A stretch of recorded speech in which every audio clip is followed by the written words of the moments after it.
En la fiesta de cumpleaños de mi sobrino, dije, no puedo esperar a la gran celebración familiar de mañana. Mi prima se rió, espera. ¿No sabes? Eso fue ayer.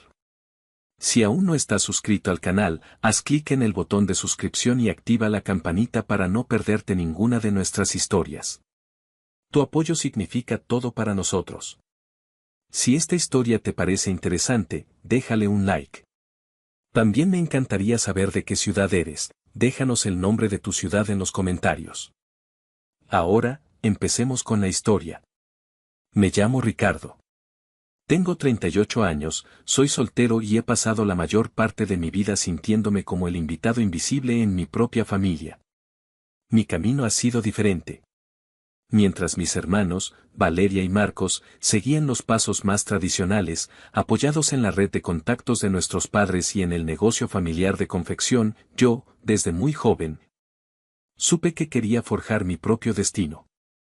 Me sumergí en el intrincado mundo de la ingeniería de sistemas, y de ahí, me abrí paso a un sector más arriesgado pero increíblemente lucrativo, los bienes raíces y la gestión de propiedades. Lo mío no fue la universidad pagada por mis padres sin esfuerzo, ni la ayuda para el primer negocio. Lo mío fue sudor y noches en vela, invirtiendo cada peso que ganaba en pequeños apartamentos que renovaba y alquilaba, hasta convertirlos en un portafolio considerable. Ahora, manejo varias propiedades de lujo en colonias exclusivas de la Ciudad de México, y mi cartera de inversiones crece a un ritmo que ellos ni siquiera imaginarían. Pero nadie lo sabe. Ni se molestan en preguntar. Para ellos, sigo siendo el Ricardo, el hermano tranquilo, el tío que aparece en las fiestas con un buen regalo, pero que en el fondo, no cuenta. El solterón que, al no tener una familia propia, esposa e hijos, era visto como el eterno comodín, el disponible, el que siempre estaba para lo que se ofreciera. Siempre he sido de los que recuerdan los cumpleaños, de los que aparecen con un regalo que de verdad sabes que la persona quiere, y de los que se quedan a ayudar a limpiar, incluso si no fui yo quien hizo el desastre. Mi familia nunca me lo puso fácil. No es que fuera la oveja negra, más bien era la sombra. Nunca he sido dramático ni ruidoso, y nunca tuve una gran pelea abierta con nadie. Pero con los años, sentí la lenta y silenciosa quemadura de ser dejado de lado. Eran cosas pequeñas, casi imperceptibles al principio, pero que se acumulaban como arena en un reloj de arena, ahogando mi paciencia. Recuerdo el cumpleaños de mi hermana Valeria, cuando cumplió 30. Yo le había comprado un viaje a la playa a Tulum, algo que ella deseaba muchísimo, con la idea de que fuera una escapada relajante solo para ella y su esposo. Se lo entregué en una cena íntima que organizamos mis padres, Marcos y yo. A la semana siguiente, su Facebook se inundó de fotos y videos de una fiesta sorpresa rimbombante que le organizó mi prima Sofía en un salón de eventos de Polanco. Todos mis primos, tíos, amigos, incluso gente que ni yo conocía, estaban ahí. Mis padres, por supuesto, estaban en el centro de las fotos, sonriendo a más no poder. Y yo, el que le dio un viaje a la playa, el que se tomó el tiempo de escoger ese regalo personal, ni siquiera recibí una llamada o un mensaje para esa sorpresa. Cuando le pregunté a mi madre, doña Elena, ella solo se encogió de hombros con una sonrisa evasiva y dijo, «Ay, hijo, es que Sofía quería hacerle algo especial, ya sabes cómo es ella de efusiva, tan espontánea». Ni siquiera Valeria lo sabía. Fue un detalle pequeño, de último momento. Un detalle pequeño que incluyó a 50 personas. Luego estaban los grupos de WhatsApp. Primero, el de la boda de Sofía, donde se coordinó todo, desde las despedidas de soltero hasta el color de las servilletas. Luego, el de las vacaciones familiares en Cancún, donde se debatieron itinerarios y reservas. Siempre me enteraba por las capturas de pantalla que algún amigo, ajeno a mi familia, me enviaba, o por las historias de Instagram de mis primos. Las fotos de las reuniones, yo siempre al margen, o inexplicablemente ausente, a pesar de que había estado allí, parado justo a un lado, ofreciéndome para ayudar con las parrillas o los juegos de los niños. Siempre les di el beneficio de la duda. Se les olvidó, me decía a mí mismo. No es personal. Me aferré a esa narrativa más tiempo del que debí. Supongo que una parte de mí pensaba que si seguía apareciendo, siendo útil, manteniéndome amable, finalmente volverían a verme. Lo peor de ser excluido en silencio es que les da a las personas una negación plausible. Nadie tiene que decir que no te quieren. Simplemente hacen que dejes de esperar una invitación, que dejes de sentir que tienes un lugar. Años atrás, mis padres tuvieron un problema muy serio con el techo de la casa familiar, un patrimonio de nuestros abuelos, y con el drenaje. Era una cantidad exorbitante, casi inasumible para su pensión. Yo, a través de una de mis empresas, monté un fondo de ayuda para mejoras del hogar que les transfería dinero mensualmente, sin que ellos supieran que venía de mí. Pensaban que era algún tipo de programa gubernamental para adultos mayores o una herencia lejana de un tío abuelo. Nunca pedí crédito por ello. Solo quería apoyarlos. Era mi familia, ¿no? O eso creía yo, en mi ingenuidad. Mi apuesta personal era simple: si seguía siendo el hijo, el hermano, el tío que siempre estaba ahí, el que ayudaba sin pedir nada a cambio, el que les daba la gracia como caramelos, entonces, quizás, solo quizás, eventualmente me ganarían un asiento en la mesa. Esa esperanza, por absurda que fuera, fue mi ancla durante años, justificando cada pequeña herida, cada desaire. Hasta ahora. El gran evento que se avecinaba, el que había sido el tema de conversación familiar durante meses, era la celebración de los 50 años de casados de mis abuelos, sus bodas de oro. Un evento que en nuestra cultura es casi sagrado, una reunión masiva, la culminación de una vida juntos, un símbolo de unidad y tradición. Y yo, ingenuo, esperaba que fuera el momento en que, por fin, me sentiría parte de algo, algo más que una sombra, más que un cajero automático. El mes pasado fue el cumpleaños de mi sobrino Mateo, el hijo de Valeria. Cumplía 7 años y la fiesta era en un centro de juegos infantiles ruidoso y abarrotado, lleno de risas agudas y el omnipresente olor a pizza barata y palomitas de maíz. Llegué temprano, como siempre. Llevaba el regalo que Mateo me había pedido durante meses, con la persistencia de un pequeño negociador, el set de Lego de la Estrella de la Muerte, una edición limitada que había buscado por toda la ciudad. Haciendo varias llamadas y visitando tiendas especializadas. Mateo me abrazó con una fuerza que me hizo sentir que, al menos para él, yo sí era visible, palpable, importante. Nos sentamos en un rincón apartado del bullicio y, con manual en mano, empezamos a construir la primera mitad de la imponente nave espacial. Esos momentos de complicidad con él eran mi pequeño consuelo, la prueba de que no todo estaba perdido en el vasto y a menudo frío océano de mi familia. Valeria, su madre, andaba de un lado a otro con su teléfono, organizando los juegos, sacando fotos para sus redes sociales, atendiendo llamadas que parecían más importantes que lo que ocurría frente a ella. Apenas me dedicó una sonrisa gélida y un rápido asentimiento cuando le entregué el regalo de Mateo. «Ay, gracias, Ricardo. Siempre tan detallista y cumplido», dijo, mientras ya estaba respondiendo un mensaje de texto con una urgencia palpable. Sofía, mi prima, la que siempre me veía como su conexión tecnológica personal y gratuita, se acercó mientras Mateo estaba distraído con un pedazo de pastel. «Oye, Ricardo, ¿podrías revisar la conexión de Wi-Fi de la consola de juegos? Es que los niños no pueden jugar en línea y tú que sabes de esas cosas, ¿no?» La ayudé, claro. Siempre ayudaba. Y ella, como siempre, lo dio por sentado, ni un gracias real, solo una palmada en el hombro mientras se alejaba. La fiesta, con su cacofonía de risas y gritos, llegó a su fin. La mayoría de los adultos se fueron, pero yo me quedé, como de costumbre, para ayudar con la limpieza. Ayudé a Valeria a recoger los restos de pastel, los envoltorios de dulces y los vasos de plástico. Ella estaba sentada en la barra de la cocina del salón, desplazándose por su teléfono, mientras yo lavaba los platos sucios en el fregadero. La conversación era casual, trivial, sobre el tráfico de la ciudad y el clima caluroso. Nada fuera de lo normal. Sentía que todo estaba en calma, que quizás, solo quizás, las cosas estaban mejorando entre nosotros, que el hielo empezaba a derretirse. Fue entonces, en un momento de total sinceridad y genuina emoción, que solté la frase que lo cambiaría todo, sin la menor sospecha de la daga que estaba a punto de clavarse en mi espalda. ¿Qué ganas tengo de que llegue la gran fiesta de aniversario de los abuelos mañana?, dije, secándome las manos con un paño de cocina. Será un fiestón, ¿verdad? Tengo muchas ganas de ponerme al día con todos, hace tanto que no vemos a los tíos de Guadalajara ni a los primos de Monterrey. Mi prima Sofía, que estaba a mi lado, apurando un último trozo de pastel de chocolate, se atragantó. Sus ojos, normalmente pequeños y curiosos, se abrieron desmesuradamente con una mezcla de sorpresa y burla. Luego, soltó una carcajada estridente, una risa que me heló la sangre, una risa que sonó hueca y cruel en el silencio repentino de la cocina. Espera.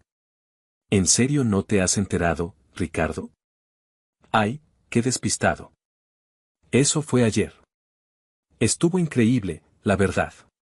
El mundo se me cayó encima con un estruendo silencioso. El estómago se me encogió. Me volví hacia mi tía Lola, la madre de Sofía, que estaba sentada al otro lado de la cocina sorbiendo café, medio esperando que todo fuera una broma de mal gusto, una de esas bromas pesadas que solían hacerme. Pero no. Ella, con una expresión de ligera incomodidad pero sin dudar, sacó su teléfono. Deslizó la pantalla y me mostró una galería interminable de fotos. Una mesa larga, majestuosamente puesta en el jardín de la hacienda de mis abuelos, un lugar icónico para la familia, adornada con luces de hadas parpadeantes y flores exóticas. Copas de champán tintineando, todos vestidos de gala, mis abuelos radiantes en el centro, con sus atuendos de fiesta. Para mi horror, incluso familiares lejanos a los que no había visto en años estaban allí, primos segundos, tíos abuelos que habían viajado de otros estados. Brindis, discursos emotivos, niños jugando en el césped, fotos grupales donde todos sonreían, abrazándose, como si no faltara nadie. No era una barbacoa improvisada en el patio trasero. Era la cena familiar, el gran evento de las bodas de oro. El que mi madre organiza cada verano. El que es básicamente la reunión cumbre de todo el clan, un evento que se planea con un año de antelación. Mi tía empezó a deslizar por la galería como si me estuviera mostrando fotos de sus vacaciones soñadas. Oh, mira, esta fue justo antes del postre. Ahí fue cuando tu mamá dio su discursito tan bonito sobre estar rodeada de todas sus bendiciones, ¿verdad, Elena? Ella dijo esa última parte, todas sus bendiciones, lentamente, mirando a mi madre, doña Elena, quien estaba a su lado, como si se diera cuenta demasiado tarde de que quizás yo no debería estar escuchando eso. O de que mi madre se había olvidado de mí. Pero el momento ya estaba envenenado, la herida abierta. La cara se me puso roja, un calor vergonzoso que me subía desde el cuello. La boca se me secó, mis sienes palpitaban. Y entonces mi hermana Valeria, que no había dicho una palabra hasta ahora, y que hasta ese momento había mantenido una fachada de indiferencia, levantó la vista de un plato que estaba secando con un paño de cocina y murmuró. Con una sonrisa fría y condescendiente, una mirada de superioridad que me atravesó hasta el alma, quizás la próxima vez, captes la indirecta, Ricardo. Ya estás grandecito para esto. Así, sin más. Una frase corta, pero afilada como un cuchillo. No dije nada. Ni siquiera me moví. Solo me quedé allí unos segundos, sintiendo el aire espeso y helado a mi alrededor, observándola mientras limpiaba casualmente una bandeja de servir como si no acabara de apuñalarme en el pecho con una indiferencia brutal. La habitación de repente se sintió sin aire, pequeña, claustrofóbica. Dejé la esponja mojada, sin una palabra, caminé hacia la sala, recogí el sobre con la tarjeta de cumpleaños de Mateo y la tarjeta de regalo extra que había deslizado como sorpresa. La que incluía una cantidad considerable para sus ahorros universitarios, y me fui. Sin mirar atrás. En el trayecto a casa, las palabras de Valeria, quizás la próxima vez, captes la indirecta, se reprodujeron una y otra vez en mi mente, un bucle cruel e incesante. No fue con enojo, ni con malicia, sino con un tono de cansancio, como si mi presencia fuera una molestia continua. Como si yo fuera un extraño despistado que no había captado el mensaje a pesar de las señales cada vez más obvias. Como si fuera una carga por seguir creyendo que tenía un lugar en esa familia. Esa frase, con su matiz de exasperación, me hirió más que cualquier grito. Lo admito. Lloré en mi coche. No estoy orgulloso de ello, pero tampoco me avergüenzo. Las lágrimas no eran por haberme perdido la cena. Era una liberación, un torrente de dolor acumulado durante años. Se trataba de la claridad final, de la confirmación inconfundible de que ya no era uno de ellos, de que me había convertido, en el mejor de los casos, en una obligación distante, un pariente incómodo que seguía apareciendo sin ser invitado. Esa noche, el sueño me fue esquivo. Simplemente me quedé en la cama, mirando el techo oscuro, repasando años de desprecios y desplantes que había intentado ignorar, justificar o simplemente barrer bajo la alfombra de la armonía familiar. Recordé cuando mi madre, doña Elena, me dijo que la cena de Nochebuena era solo para la familia más cercana y luego publicó fotos grupales con personas que apenas reconocía. Tíos y primos lejanos que ni siquiera conocían nuestras historias. Los grupos de WhatsApp de los que solo me enteraba por capturas de pantalla que algún amigo, ajeno a mi familia, me enviaba, o por las historias de Instagram de mis primos sobre viajes y reuniones donde yo no figuraba. Los deseos de cumpleaños olvidados, los mensajes de felicidades genéricos que no llegaban hasta días después, si es que llegaban. Las bromas internas que nunca entendí del todo porque habían sucedido en habitaciones a las que no me habían invitado, en conversaciones de las que fui excluido. Y entonces, en la quietud de esa noche, la dolorosa verdad se me reveló con una claridad brutal. Durante años, mi familia, especialmente Valeria y Sofía, habían perfeccionado el arte de la exclusión silenciosa y la explotación encubierta. Yo era el Ricardo útil, el que sabía de computadoras y de finanzas, el que siempre tenía un dinerito extra para solucionar sus problemas. Mis éxitos profesionales, de los que ellos desconocían los detalles y el esfuerzo, eran justamente lo que me había permitido ser ese recurso silencioso, esa mano invisible que siempre estaba ahí. Recuerdo una vez que Sofía, con lágrimas en los ojos y una historia elaborada sobre la mala suerte, me pidió ayuda desesperada para cubrir el tratamiento dental de emergencia de mi tío abuelo. Me dijo que era una fortuna y que no tenían cómo cubrirlo. Yo, con mi instinto de ayudar a la familia, les transferí la cantidad necesaria a través de una de mis empresas, bajo el pretexto de un fondo de ayuda familiar para adultos mayores que había gestionado. Nunca me preguntaron de dónde venía el dinero, ni mostraron curiosidad. Solo un efusivo gracias, Ricardo, eres un ángel, siempre tan bueno. Una semana después, Sofía se jactaba en un chat familiar de cómo había gestionado la ayuda para el tío. Y no solo eso. Valeria, con su negocio de manualidades por internet, siempre se quejaba de no poder permitirse un asistente para expandir su producción. Yo, a espaldas de todos, contraté a una persona para que le ayudara con el embalaje, la logística y los envíos, pagándole directamente a través de una cuenta asociada a mi LLC. Le hice creer a Valeria que era un programa de apoyo a pequeñas empresas para emprendedoras del gobierno.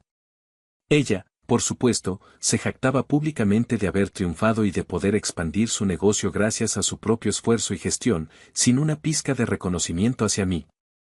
Mi padre, don Arturo, un hombre de pocas palabras y de una aparente neutralidad, a menudo se mantenía al margen, dejando que mi madre, doña Elena, manejara los asuntos familiares y las interacciones con sus hijos. En el fondo, quizás él veía lo que estaba pasando, su mirada a veces se cruzaba con la mía con una mezcla de lástima y resignación, pero su silencio, su inacción, se sentía como una traición aún más profunda. Él siempre me había enseñado la importancia de la discreción y el trabajo duro, pero nunca me advirtió sobre la sutil crueldad de la propia sangre, ni me dio las herramientas para enfrentarla. Pero aquí está la cosa. No soy alguien que busca venganza. No soy mezquino. No quería hacerles daño. Lo que quería, lo que necesitaba, era finalmente terminar con esa dinámica tóxica. No más esperanzas de ser aceptado. No más apariciones en eventos donde no era bienvenido. No más repartir gracia y dinero como caramelos, rezando para que me comprara un asiento en la mesa que nunca fue para mí.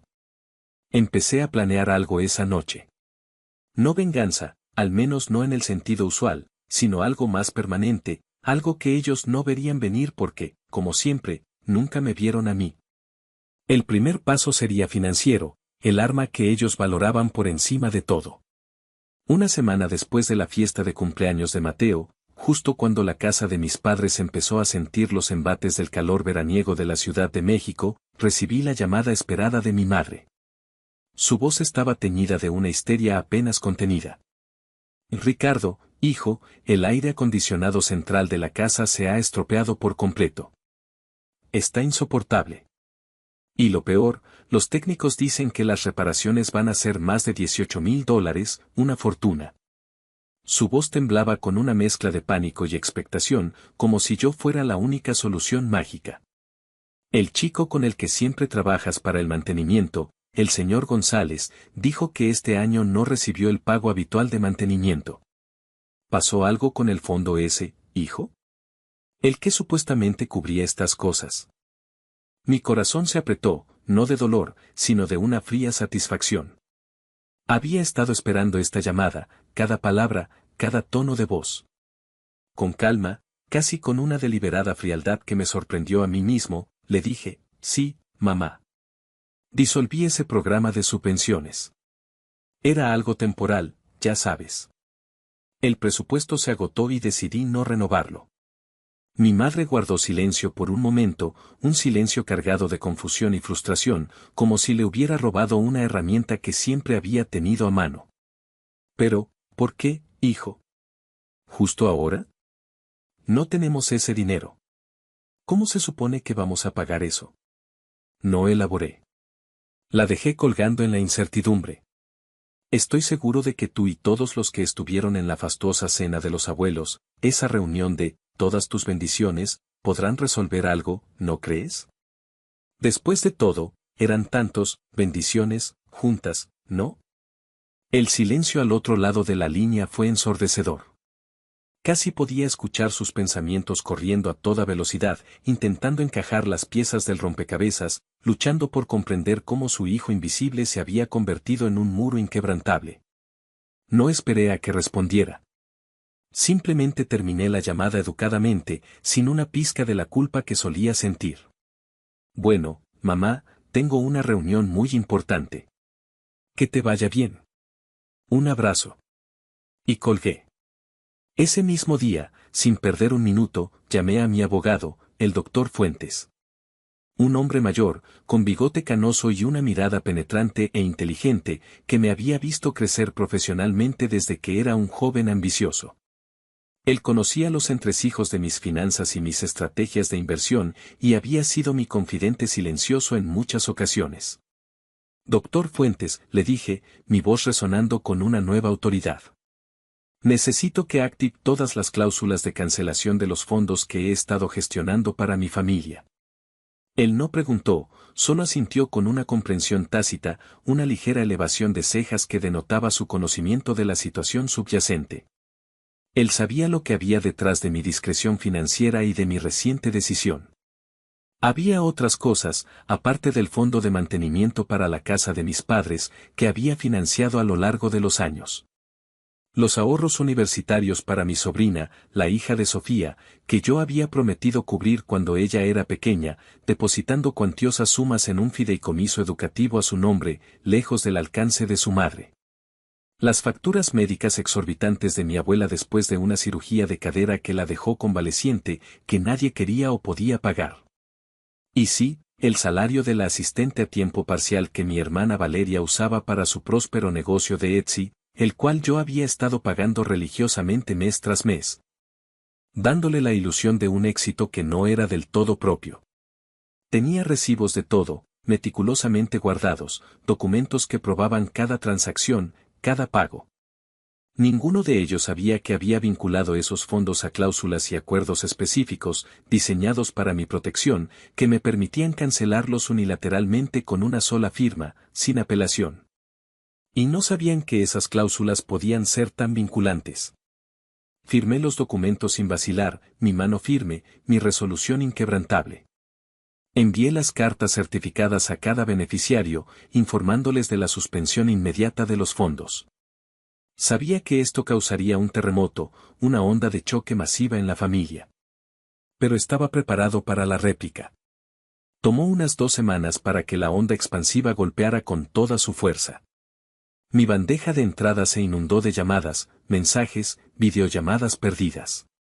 Un torbellino de pánico y confusión. Un mensaje de Sofía, desesperado y lleno de mayúsculas, que solo decía, ¿qué demonios está pasando, Ricardo? La universidad de mi hija. El tratamiento de la abuela. ¿Qué has hecho? Esto es inaceptable. Pero no respondí. Borré los mensajes sin leerlos por completo. Las llamadas simplemente las dejaba sonar hasta que se cortaban. Y entonces llegó el grupo de WhatsApp de la familia, no el de donde me habían excluido y que usaban para planear sus reuniones secretas, sino el antiguo, el que yo había creado hace 5 años cuando mi abuelo falleció y todos querían coordinar la logística del funeral. Todavía tenía derechos de administrador. Abrí el chat. Mi corazón latía con fuerza, pero mi mano no temblaba. Cambié el nombre del chat a quizás capten la indirecta. Y luego, uno por uno, con la misma frialdad con la que ellos me habían excluido, eliminé a cada miembro, mi madre, mi padre, Valeria, Sofía, tías, tíos, primos. Silencio. Absoluto. No dije una palabra, solo se escuchó el clic de cada eliminación. Pero eso fue solo el principio, porque todavía había una cosa que no había recuperado. Y una vez que lo hiciera, lo cambiaría todo para siempre. Lo que aún no había recuperado, el último hilo, frágil pero persistente, que me unía a ellos, era la casa del lago. No era técnicamente mía. No del todo, al menos no en la percepción de la familia. Esa propiedad, un refugio idílico con una vista impresionante al lago, era un verdadero tesoro familiar. Había pertenecido a mis abuelos, un legado de veranos inolvidables, y luego pasó conjuntamente a mi madre, doña Elena, y a su hermana, mi querida tía Val, que en paz descanse. Después de que tía Val falleció prematuramente, su mitad fue a mi prima Sofía, la misma prima que se rió de mí por haberme perdido la cena familiar. Hace unos 8 años, cuando mi madre, doña Elena, se encontró en una situación financiera precaria debido a unas inversiones fallidas de mi padre, don Arturo, y estaba a punto de atrasarse en varios pagos hipotecarios de su parte de la casa, yo, en silencio, le compré su mitad. Lo hice por amor a mis padres y por preservar ese pedazo de historia familiar. Legalmente, yo poseía el 50% de la propiedad. Pero nadie en la familia se molestó en actualizar el marcador mental familiar. Ellos seguían tratando la casa como la casa de la abuela, un bien común al que todos tenían derecho. La usaban libremente, sin pedir permiso, sin dar un céntimo para el mantenimiento o los impuestos. Yo, en mi afán de no generar conflictos y de mantener la poca conexión que me quedaba, siempre lo permití, e incluso pagué el nuevo muelle de madera el verano pasado, una mejora considerable que costó una fortuna. Todo en silencio, sin buscar crédito ni reconocimiento. Era mi forma de aferrarme a la idea de que éramos una familia, de que había un lugar para mí, aunque fuera el del proveedor silencioso y el que limpiaba los platos. Pero ahora la casa del lago no era solo una propiedad. Era un escenario. Y yo tenía el guión en mis manos. Esperé pacientemente el fin de semana del Día de la Independencia de México, el puente largo de septiembre, una fecha en la que toda la familia solía inundar la casa del lago. Había sido una tradición inquebrantable durante más de una década. Barbacoas exuberantes, fogatas crepitantes bajo las estrellas, los niños pescando en el muelle mientras los adultos se emborrachaban con bebidas baratas y se ponían más ruidosos a medida que se ponía el sol. Solía amarlo. Extrañaba esos días, incluso cuando me sentía invisible. Había sido el fotógrafo no oficial, el que se aseguraba de que hubiera suficiente hielo y carbón, el que recogía los últimos vasos de plástico. Pero no me habían invitado en los últimos 3 años, ni siquiera una llamada para ver si quería unirme. Esta vez, sin embargo, no necesitaba una invitación. Solo necesitaba aparecer. 3 días antes del fin de semana festivo, presenté los documentos necesarios en el registro de la propiedad para restringir el acceso compartido a mi mitad de la propiedad. Había encontrado una cláusula poco conocida en la escritura original que permitía a cualquiera de los propietarios dividir el uso de la propiedad si surgía un conflicto o una disputa en la copropiedad. Mi abogado, el doctor Fuentes, se había encargado de que todo estuviera blindado legalmente, a prueba de cualquier intento de impugnación. No los estoy bloqueando para que no usen la casa, doctor, le había explicado. Solo les estoy exigiendo que reconozcan mi propiedad y lleguen a un acuerdo de copropietarios formal. La casa es mía tanto como de Sofía. Sofía, por supuesto, demasiado ocupada con sus problemas financieros y su negocio fallido, no había prestado atención a ningún correo legal o notificación que le hubiera llegado. Demasiado acostumbrada a que yo fuera el bueno, el Ricardo que arregla todo, el que se ocupaba de las molestias. El viernes por la mañana, bien temprano, conduje hasta la casa del lago. El sol apenas asomaba sobre las montañas, proyectando un resplandor dorado sobre la superficie tranquila y silenciosa del lago. El aire era fresco, limpio, con el aroma a pino y humedad que tanto amaba. Abrí la puerta principal, el sonido de la cerradura resonó en el silencio, y el olor a madera vieja y a humedad me envolvió, un aroma familiar que, irónicamente, ahora sentía ajeno y propio a la vez. Entré, encendí algunas luces. Todo estaba como lo recordaba, los muebles antiguos de mis abuelos, las fotos descoloridas en las paredes. Pero la sensación era diferente. No era la calidez de un hogar compartido, sino la quietud de un lugar que había sido descuidado, un lugar que ahora reclamaba su verdadero dueño. Luego, con una deliberación calculada, estacioné mi robusta camioneta 4x4 de lado en la entrada de grava, ocupando todo el ancho del camino para que nadie pudiera meterse detrás de mí. Bloqueado. Inaccesible. Y esperé. No tardó mucho. Alrededor del mediodía, el sonido de varios motores me alertó. 3 coches rodaron por el camino, levantando una polvareda, la minivan de mi hermana Valeria, el SUV de mi prima Sofía y el sedán de mis padres, doña Elena y don Arturo. Venían riendo a carcajadas, con las ventanas bajas, la música regional mexicana a todo volumen, los niños gritando de alegría en el asiento trasero. Sus risas se cortaron de golpe. Las sonrisas se congelaron en sus rostros al verme parado allí, inexpresivo, con los brazos cruzados, bloqueando su acceso al que creían era su paraíso compartido. El aire se volvió tenso, pesado, cortado por el silencio repentino de la música y las risas. Sofía fue la primera en salir de su SUV, con una expresión de incredulidad en su rostro, la boca ligeramente abierta. Se quedó inmóvil, con la puerta abierta, mirándome con una mezcla de sorpresa y desafío. «¿Tú aquí?», dijo, su voz tensa, casi un chillido ahogado. Sonreí, una sonrisa que no llegó a mis ojos, fría como el metal. «Es fin de semana largo, Sofía. Un puente festivo. Pensé en disfrutar del lago. Ya sabes, mi propiedad». La última parte la enfaticé ligeramente, como una daga sutil. Ella cerró la puerta de golpe, el ruido metálico resonó en el aire, y caminó directamente hacia mí, con los brazos cruzados sobre su pecho, como si estuviera a la defensiva. Su cara ya estaba roja, no solo por el calor, sino por la ira que comenzaba a bullir en su interior. «Bueno, nosotros planeamos quedarnos todo el fin de semana, Ricardo. Como siempre. Le dije a mamá que podía tener la suite principal, la que da al lago.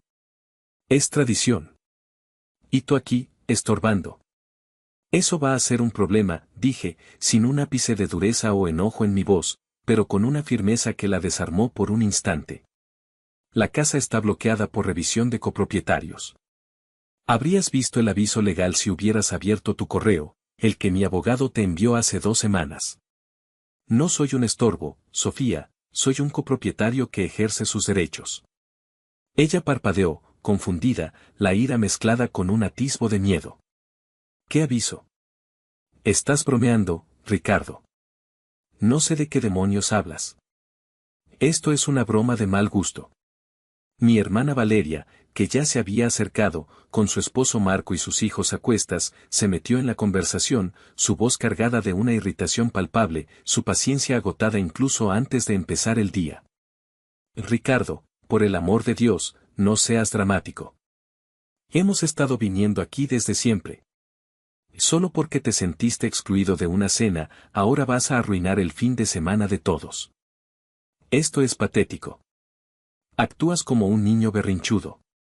Levanté una mano, mi voz tranquila, serena, contrastando con la furia de mi hermana. Cálmate, Valeria. Primero, no fue una cena. Fue una tradición familiar de 50 años de mis abuelos, a la que fui excluido deliberadamente. Segundo, no se trata solo de la cena. Se trata de respeto. Algo que esta familia dejó de darme hace mucho tiempo. Mi madre, doña Elena, finalmente se acercó, su rostro denotando cansancio, preocupación y una desesperación apenas contenida. Su esposo, mi padre don Arturo, la siguió de cerca, su rostro inexpresivo, como siempre. La voz de mi madre era un susurro suplicante, intentando mediar, como siempre. Ricardo, mi amor, por favor, no quisimos lastimarte. Las cosas se pusieron ocupadas, ya sabes cómo es. Se nos pasó, hijo. Estábamos tan abrumados con los preparativos.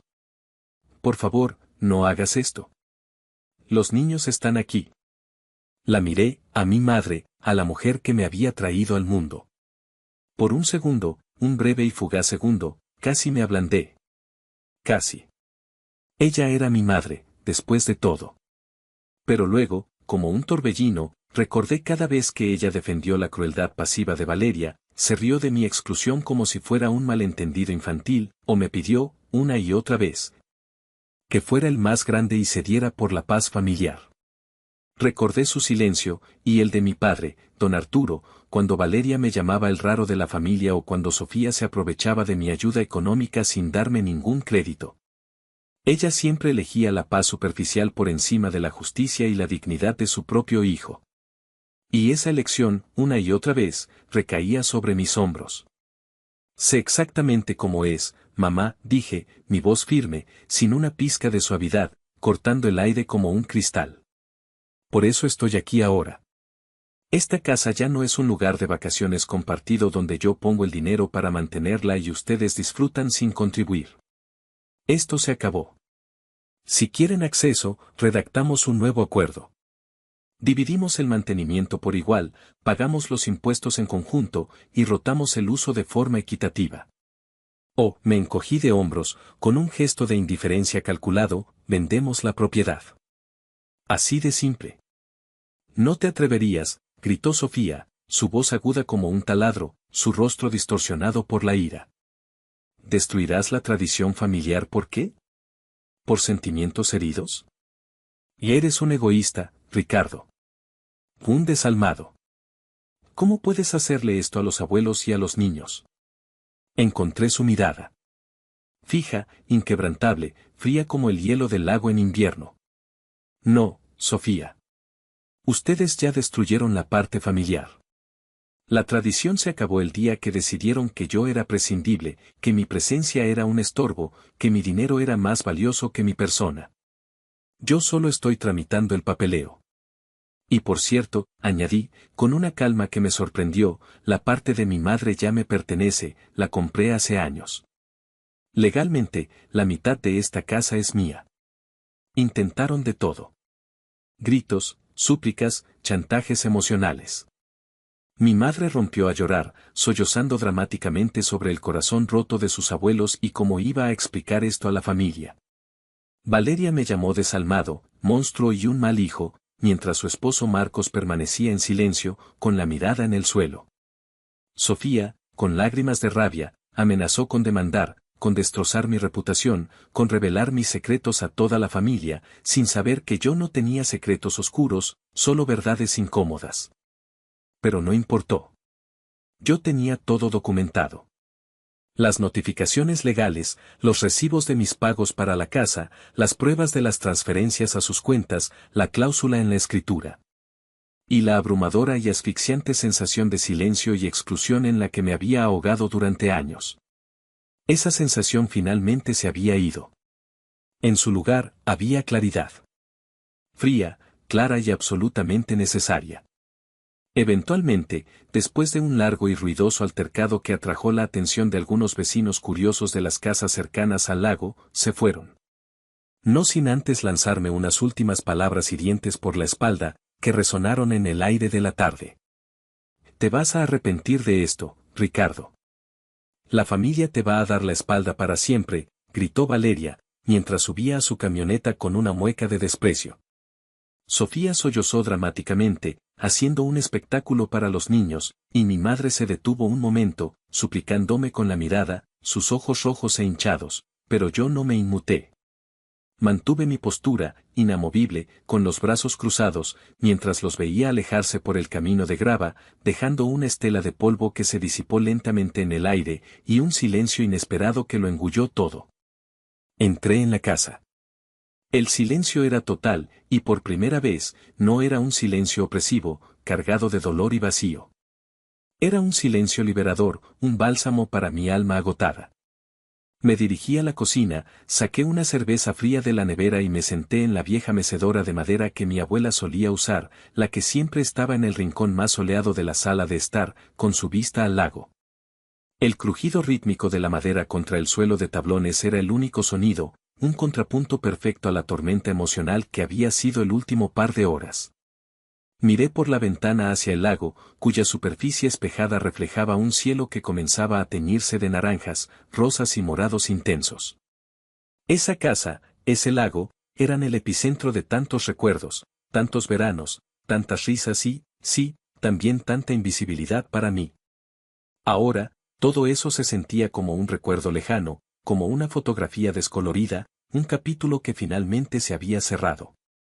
Esa noche, encendí una fogata en el foso de piedra de la parte trasera de la casa, un lugar donde solíamos asar malvaviscos y contar historias de fantasmas bajo las estrellas, mientras el murmullo del lago nos arrullaba. Observé cómo las brasas se elevaban hacia el cielo nocturno, pequeñas chispas rojas que se perdían en la inmensidad, como fuegos artificiales de un día de la independencia olvidado, o quizás, el comienzo de uno nuevo. No había nadie más. Solo yo. El crepitar de la madera, el suave murmullo del lago y la fría brisa que venía de las montañas. Y por primera vez en mucho, mucho tiempo, sentí que pertenecía a algún lugar. No a un lugar impuesto por el linaje, por la sangre, sino a uno elegido por mí, un lugar donde mi presencia era palpable, donde mi paz era la única prioridad y donde mi dignidad era la única ley.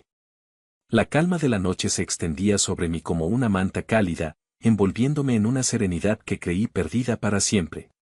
No había tristeza, no había arrepentimiento. Solo una profunda y abrumadora sensación de resolución. El día anterior había marcado una línea inquebrantable en la arena, un antes y un después. Pero ahora, con la venta de la casa en mente, había llegado el momento de hacerla permanente, de cortar el último de esos hilos invisibles que me ataban a una familia que nunca me valoró. El silencio de la mañana siguiente fue aún más profundo, si cabe. Me desperté con el sonido de los pájaros cantando fuera de mi ventana y nada más. No había niños gritando en el muelle, ni altavoces Bluetooth a todo volumen desde el porche, ni el penetrante olor a tocino siempre quemado de mi hermana que solía invadir la casa. Solo quietud. Era casi inquietante lo pacífico que era, y me gustaba. Preparé una taza de café recién hecho, caminé descalzo hasta la orilla del agua y observé cómo la niebla temprana se rizaba suavemente sobre la superficie del lago, como el vapor de un secreto que finalmente se revelaba. Tenía muchas cosas en mi mente, pero no estaba triste, solo concentrado. Resuelto. Sabía exactamente lo que tenía que hacer. Antes de regresar a la ciudad, haría una última parada en ese pequeño pueblo a orillas del lago. La pieza final de mi rompecabezas. La estocada final. Antes de abandonar la tranquilidad del lago para regresar a la bulliciosa y caótica Ciudad de México, hice una parada crucial en la pequeña oficina de correos del pueblo más cercano. Era un lugar pintoresco, con un aire de antaño, donde el tiempo parecía transcurrir más despacio. Llevaba conmigo un grueso sobre manila, meticulosamente sellado y dirigido a mi abogado, el doctor Fuentes. Dentro, residía la pieza final de mi decisión, la que sellaría mi liberación de una vez por todas. Era la decisión formal y legal de vender mi mitad de la casa del lago. No la vendía a cualquiera, ni a un promotor inmobiliario que la destrozara para construir algo nuevo. Había estado en contacto con una pareja de fuera del estado, unos jubilados encantadores, el matrimonio Rodríguez. Eran personas de mediana edad, sin hijos, que buscaban una escapada tranquila y un refugio de paz para los meses de verano. No querían fiestas ruidosas ni dramas familiares, solo la serenidad del lago. Les había ofrecido un trato ligeramente mejor que el precio de mercado, pero con una condición innegociable, que instalaran una cerca o un portón de madera discreto. No una muralla inmensa, sino una barrera clara que marcara legalmente su mitad de la propiedad y, crucialmente, evitara cualquier visita accidental de miembros de la familia extendida que una vez habían tratado la casa como su centro de vacaciones personal, creyendo que tenían un derecho inalienable a ella. Les expliqué, de forma muy general y sin entrar en detalles morbosos, mi situación familiar, y ellos, comprensivos y empáticos, asintieron. Entendemos perfectamente, joven, me dijo el señor Rodríguez, con una sonrisa amable y una mirada que transmitía sabiduría. La paz no tiene precio, y el respeto es el cimiento de cualquier relación. Hará lo correcto, ya lo verá. Pero el sobre Manila no solo incluía el contrato de venta y los documentos legales. También contenía mi carta de despedida, una única página doblada cuidadosamente sobre los documentos, escrita a mano, con una caligrafía firme y decidida. Estaba dirigida, sin rodeos, a toda mi familia. La escribí lentamente, con cuidado, durante 2 noches. Cada palabra fue escogida con precisión, cada frase meditada. No quería ser cruel, no buscaba una venganza mezquina. Solo quería ser honesto. Brutalmente, quirúrgicamente honesto. Quería que mis palabras fueran tan cortantes como las suyas, pero con la verdad como su filo. Aquí tienes una parte de lo que decía esa carta. A todos los que me olvidaron.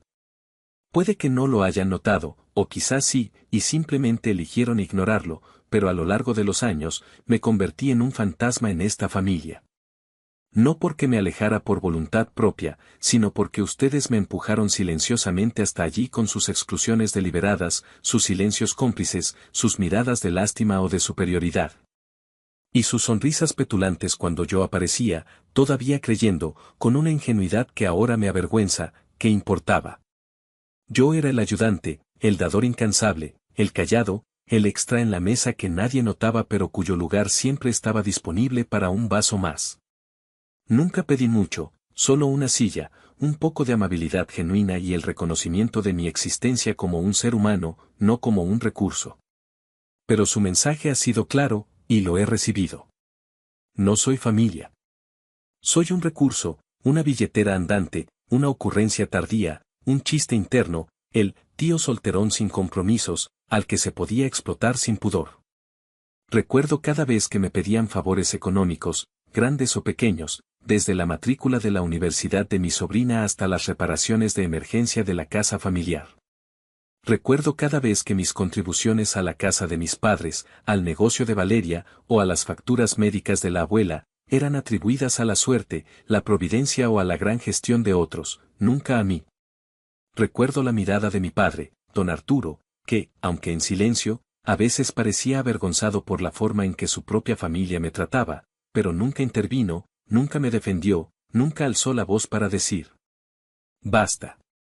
Él, mi padre, eligió la paz momentánea por encima de la dignidad de su hijo. Y mi madre, doña Elena, siempre dispuesta a mediar, a pedirme que fuera el más grande, nunca entendió que ser el más grande significaba ser pisoteado una y otra vez. Así que ahora, capto la indirecta. He entendido el mensaje alto y claro. Ya no tendrán que olvidarse de invitarme. Ya no tendrán que poner los ojos en blanco cuando aparezca o susurrar en la cocina cuando yo salga de la habitación. He terminado con todo esto. Con la expectativa, con la humillación, con el dolor constante. No estoy enojado. No busco venganza en el sentido destructivo. Simplemente, he terminado. Esta casa del lago, este lugar que fue el escenario de tantos recuerdos, buenos y malos, el último vestigio de lo que creí que era mi pertenencia familiar. Fue el último lugar donde todavía me sentía unido a algún tipo de lazo con ustedes. Y ahora, lo he soltado. Lo he cortado de raíz. Los compradores, el matrimonio Rodríguez, son personas maravillosas. Cuidarán de ella. Y no se preocupen, son personas de límites claros. No tolerarán invitados no invitados, ni siquiera en vacaciones, ni en las celebraciones. La cerca o el portón que instalarán en mi antigua mitad de la propiedad es más que una simple división física, es un símbolo de los límites que finalmente he establecido, un muro inquebrantable entre mi paz y su toxicidad. Consideren esta carta su aviso oficial de mi retirada. Ya no estoy disponible para culpas, gaslighting, manipulación emocional, o los interminables chats grupales llenos de chismes y planes secretos. No más, ay, Ricardo, es que tú eres el único que puede. No más, Ricardo, ya sabes cómo es la familia, tienes que ser el grande, el comprensivo. Les deseo lo mejor, de verdad, desde la distancia que ahora pondré entre nosotros. Pero de ahora en adelante, mi paz y mi dignidad son lo primero. Atentamente. Ricardo. Deposité el sobre en el buzón, sintiendo un peso enorme levantarse de mis hombros. Era un final. Un final amargo, sí, pero un final necesario. Un acto de autoafirmación que se sentía como un renacimiento. 3 días después de enviar la carta, mi teléfono vibró sin parar, una orquesta de llamadas perdidas, mensajes de voz y una avalancha de textos que pasaron de la confusión inicial al pánico desatado y, finalmente, a la furia más descontrolada en cuestión de horas. Era la reacción esperada, la explosión que yo sabía que vendría, pero la intensidad aún me sorprendió por su virulencia. Mi hermana Valeria, que no me había dirigido una palabra amable, una verdadera, en más de un año, de repente tenía un caudal inagotable de reclamos. Mensajes tras mensajes de texto llegaban a mi pantalla, llenos de mayúsculas y signos de exclamación, cada uno más hiriente que el anterior: estás rompiéndole el corazón a mamá.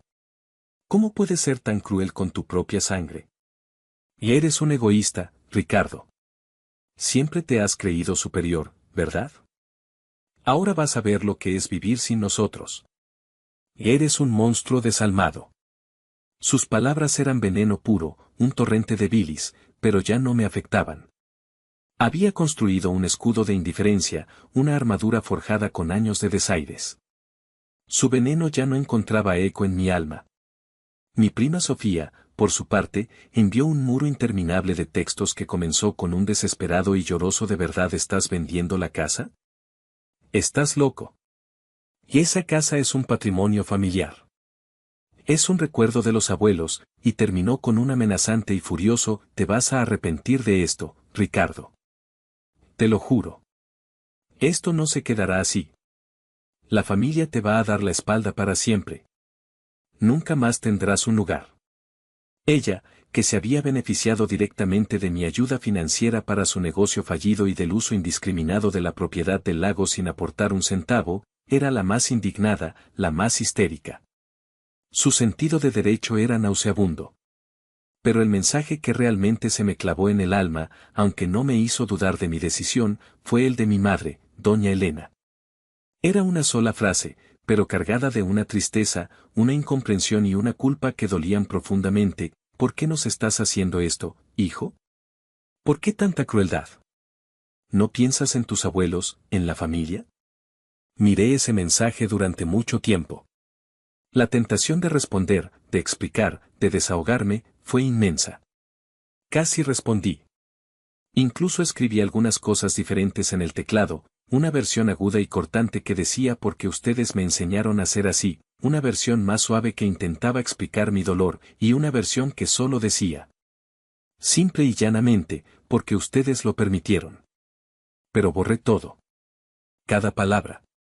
Porque, en el fondo, muy en el fondo, mi madre siempre había sabido de la dinámica, de los desaires, de cómo sus otros hijos, y ella misma con su pasividad, me trataban como un recurso más que como una persona. Como un objeto de conveniencia. Su pregunta no era de ignorancia genuina, sino de negación y dolor por las consecuencias de sus propias acciones. Ya no era mi responsabilidad educarla. Una semana después, la transacción de la venta se cerró oficialmente. Los nuevos propietarios, el matrimonio Rodríguez, tomaron posesión de la casa del lago con una alegría serena, ajenos al drama que se había desatado. Mi familia intentó bloquear la venta, por supuesto. Sofía, En un arranque de desesperación que la llevó a gastar los pocos ahorros que le quedaban, se puso en contacto con abogados para intentar impugnar la venta. Alegó que la casa era un patrimonio familiar y que mi venta era ilegal.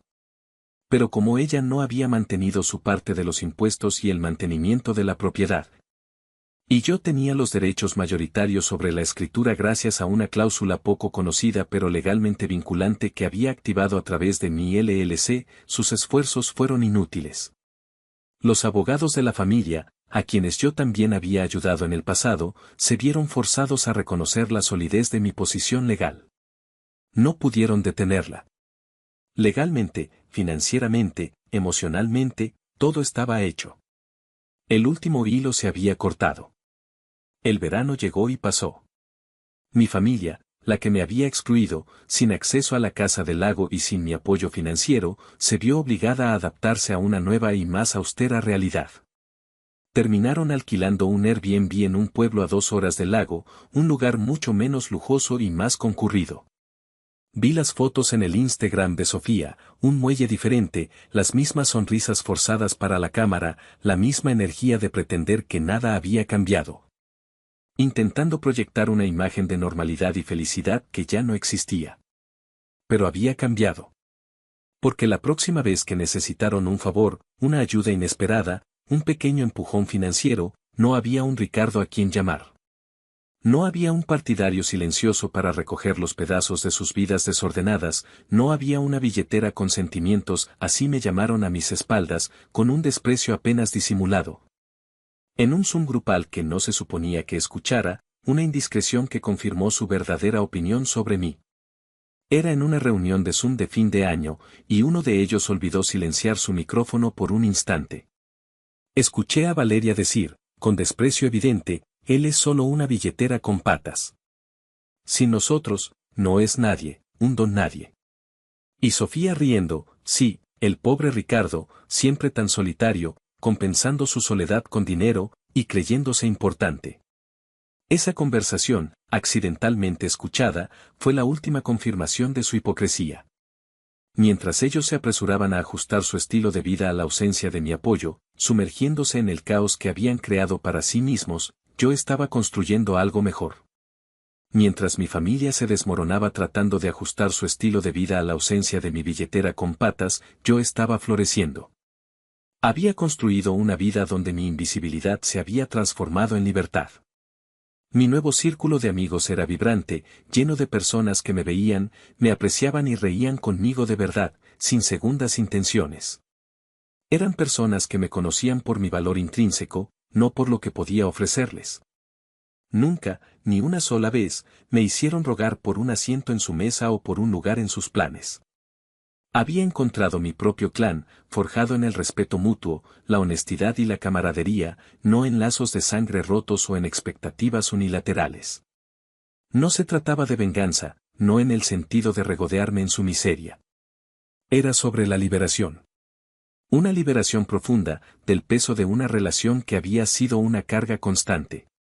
Pero no se equivoquen, todavía había un giro más en esta historia, un último acto que sellaría mi cierre y, quizás, el suyo. 2 meses después de que la venta de la Casa del Lago se finalizara y de que yo me estableciera plenamente en mi nueva rutina de paz, algo inesperado e increíblemente irónico sucedió en mi trabajo. Mi empresa, una de las líderes en desarrollo de software y gestión de proyectos, lanzó una nueva iniciativa de mentoría, un programa altamente selectivo y bien remunerado. Estaba diseñado para solicitantes de toda la región que buscaban empezar de nuevo, reorientar sus carreras o adquirir nuevas habilidades en un sector en auge. Era un programa ambicioso y muy solicitado, un verdadero trampolín para quien lo consiguiera, ofreciendo una oportunidad única de ascender rápidamente en la escalera corporativa. ¿Adivinen quién aplicó? Nada menos que Sofía.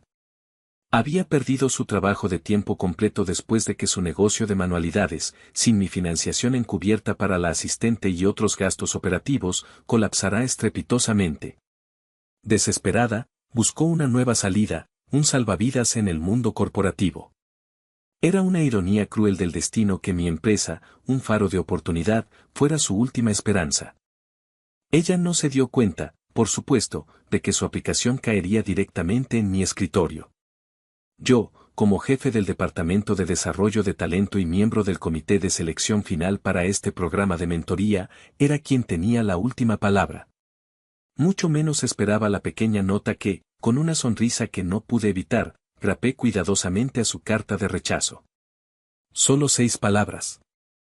Escritas a mano, con una caligrafía impecable que siempre me había caracterizado, en una pequeña tarjeta de mi puño y letra, sin un membrete corporativo, solo el papel en blanco. Quizás la próxima vez, captes la indirecta. Las semanas que siguieron a ese último acto fueron más tranquilas de lo que esperaba. No más llamadas de mis padres intentando mediar. No más textos furiosos de Valeria. No más súplicas ni amenazas de Sofía.